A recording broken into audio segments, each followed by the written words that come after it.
Hello, darling. Yes, sirree, it's little old me, that raven-haired twist who seldom gets kissed. Elvira, Mistress of the Dark. The show, as you know, is Movie Macabre, and welcome back to it.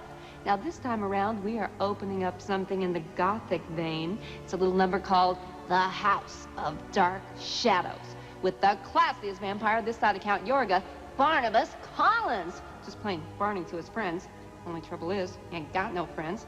The movie, of course, was inspired by that popular soap opera on the TV, Dark Shadows. Either that or it was inspired by the lighting job that Danny McElroy does here on the show. Oh, yeah, golly, a little inside humor there. And another thing about... Okay, wait, come on. Hey, Danny, baby, come on. You know, lighten up. Programs, get your programs right over here. Can't tell players without the programs. Well, I just have a couple of questions. Like, who are these people and why are they all in this house? And where is it? And what are they doing there? When is it going to be over? Oh, I was running out of fingers. Guess you have to remember the soap opera to even have a clue. But it looks like that surly caretaker, Willie, has opened up the proverbial casket of worms. Apparently, he's let loose some sort of strange dude who wears a lot of jewelry. Hey, maybe it's my old pal Liberace.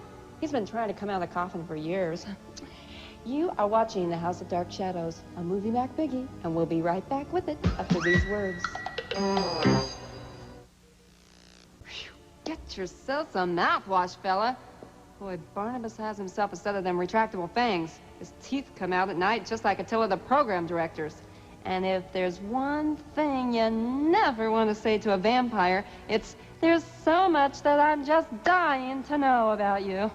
Or how about, how do you like my new earrings?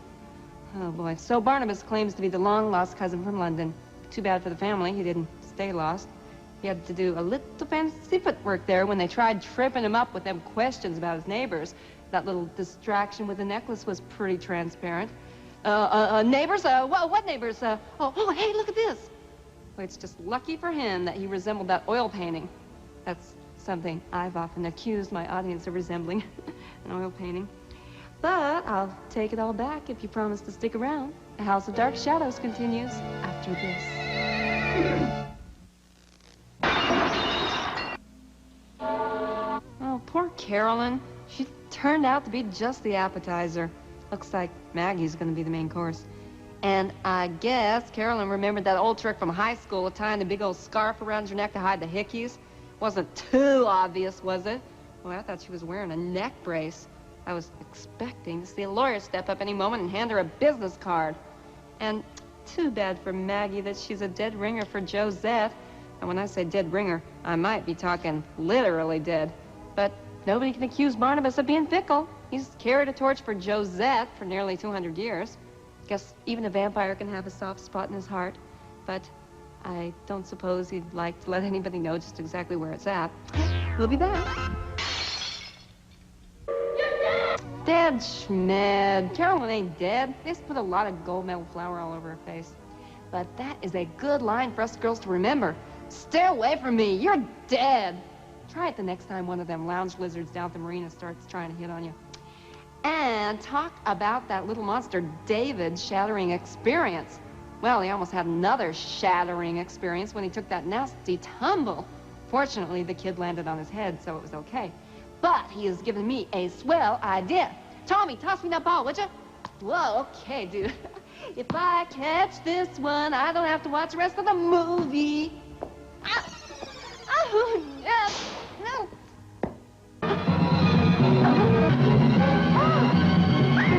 Oh, that can really hurt if you miss and accidentally hit your thumb. So now I guess Carolyn runs back to Barnabas saying, Barney, honey, gee, could you just help me get this tiny little splinter out? Guess I can cross her off my Christmas list. She should have listened to Barnabas when he forbade her from seeing Todd. So what if she was being grounded? I mean, being grounded is no big deal if you've already been buried. Okay, question. Why didn't that lady, Dr. Julia, say something about not seeing Barnabas in that compact mirror of hers? Maybe she figures that it was no reflection on him. Oh, but seriously, I think she has something up her sleeve, and I ain't talking about varicose veins. And getting back to Barnabas and his lack of a reflection, here's a couple of things you have to wonder about. Like, for example, how does he shave? And how does he tie his tie? What does he say when the barber says, hey, take a look at the back? I don't know. Sometimes it's better just not to ask.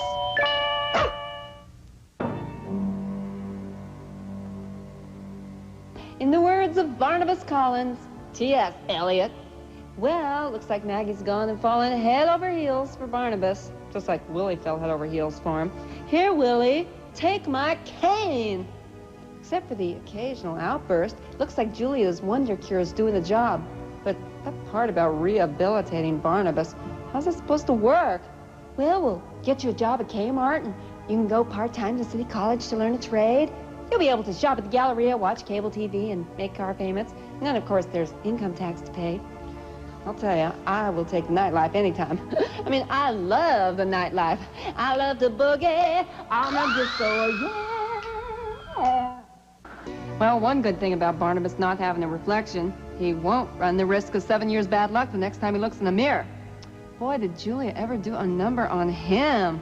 Gee, I hope when Maggie wakes up, I mean, if she wakes up, hope she goes for older guys. I mean, older is one thing, but that guy is ancient. Last time he went out on a date, it was to a Chopin piano recital, as Chopin was playing. Wonder if an old vampire gums his victims to death. Just a thought. And something them characters in the movie ought to be thinking about is what they're gonna do with that monster. He is not a monster. Oh, gee. She's still hung up on the guy, the poor love fool. We'll get back to the House of Dark Shadows right after this. Oh, that makes a lot of sense, washing your face off with some slimy old swamp water. I mean, I think I'd have just left the blood and stuff on me. Boy, this picture might have started off with more people in it than it needed, but before it's over, it's going to be down to about 3. There won't even be enough of them left to do the soap opera. I think this played better as a soap opera in the first place. Hit it, Fred! Today, on The Dead and the Restless, Carolyn is murdered because she is jealous of Maggie, David's governess, who Barnabas has his fangs set on. Barnabas thinks Maggie is the reincarnation of Josette, the girl he was to marry, until a curse was put on his head, turning him into a vampire. Josette couldn't handle the thought of eternal life, so she jumped off a cliff, which makes a heck of a lot of sense, while his father locked him up in a coffin for all eternity. But what about Mrs. Stoddard, the overly dressed matron of the family? Is she going to continue her on-again, off-again romance with George? Or will she learn that Willie is not really a man, but actually her long-lost sister who's been away in Europe with Julie all these years? We'll find out as The Dead and the Restless continue after these important. Oh, now wasn't that just about the cutest thing you ever seen? Barnabas just turned into an itsy-bitsy little rubber bat and just flew away. I was wondering all along if he could turn into a bat. And if he had any brains, he would have done that before Jeff went and drove that convenient stake through his heart. Actually, Jeff didn't drive the stake through his heart at all. Staked him in the back, the coward. Technically speaking, you know, you can't kill a vampire that way. Guess that explains why Barnabas was just able to fly off the way he did at the end. And speaking of the end, that's exactly where we're at for this little get-together of Movie Macabre. You know, we've run about 950 of these vampire pictures here on the show, and I am getting sick and tired of them. If you've noticed, I refrained from using any of them tired old vampire cliches this week. I mean, you did not hear me once saying that Barnabas was a pain in the neck. I didn't question how he'd like his steak done, and I was not about to ask what his type was. I mean, you didn't hear me saying he put the bite on everybody he met, or anything about him making a withdrawal from the blood bank. I didn't stoop to using any of them stupid old vampire puns, and I'll tell you why. Personally, I think that sort of humor sucks. Unpleasant dreams.